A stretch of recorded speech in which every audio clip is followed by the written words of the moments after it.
In the world of the digital era, I'm basically a grandpa.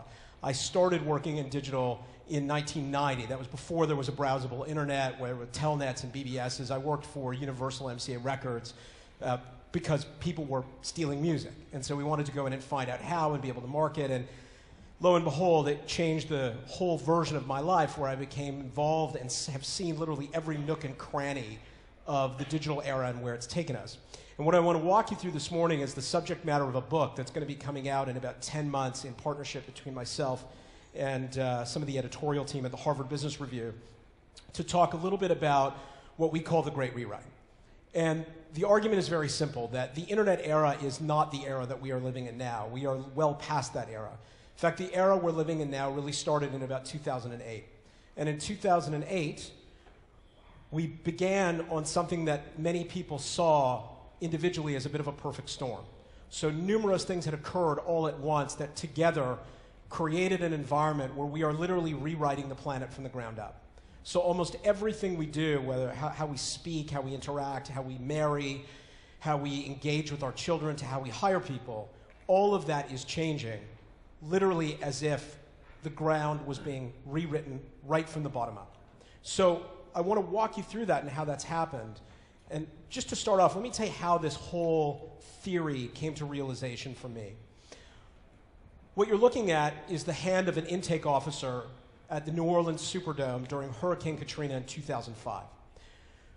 So I began my third iteration in the internet era. I've built 5 companies. So I built 5 internet businesses, exited all of them when we had a very large IPO and grew to about 200 million in revenue. And I've seen sort of every possible side of the internet and mobile that you could imagine.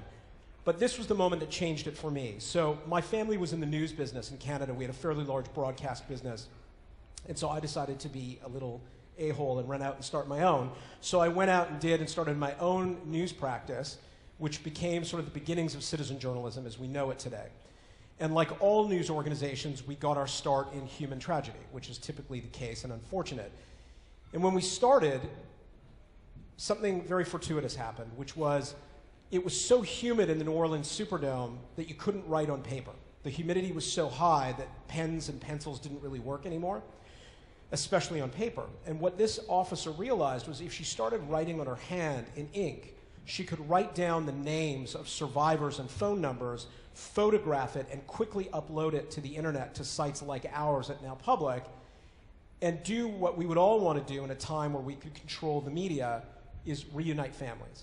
So photographs like this on Now Public at the time reunited hundreds of families within the span of about a week, just by taking control of the news process. What was amazing was that, and this was the bigger moment for me, to realize that we had more people on the ground in the affected areas in New Orleans covering this tragedy than Reuters had staff in the entire world.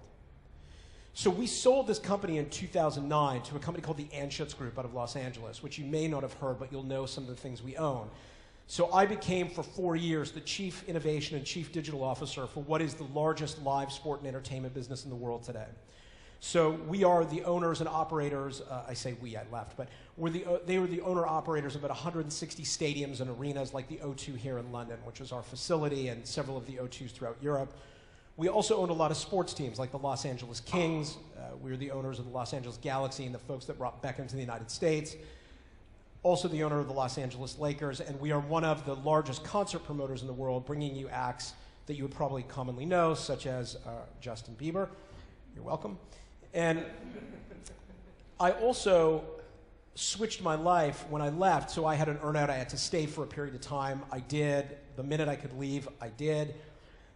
But I then became, as was mentioned earlier, one of the owners of Coventry City Football Club here in England. And I have a fairly long heritage with the sport of football as a lawyer and a player agent and somebody who's been involved with ownership for a while. And all of these things carried a very similar theme to me, which I was used to being in a digital world.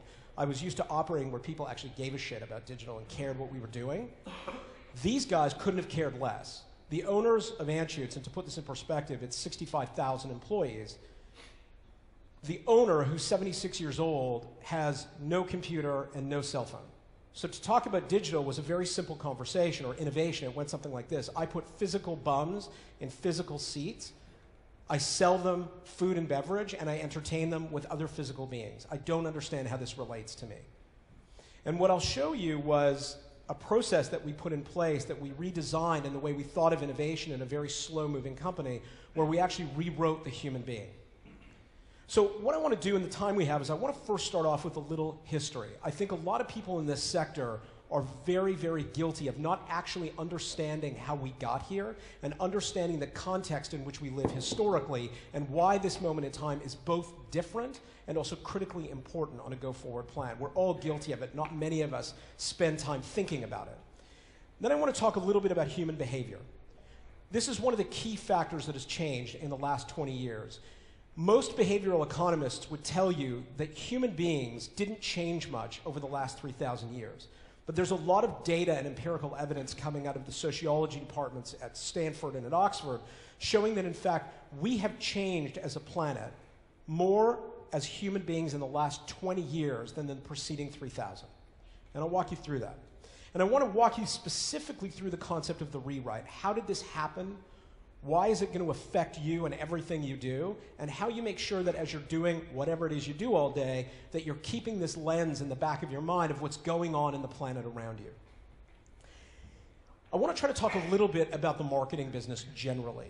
Not necessarily just advertising, but marketing as a whole and how the rewrite is going to apply to this sector. And then what you can do about it tomorrow. What are the things as you walk out of here that you can think about that actually work in the structure of your organizations to help you make sense of this and actually make use of it tomorrow?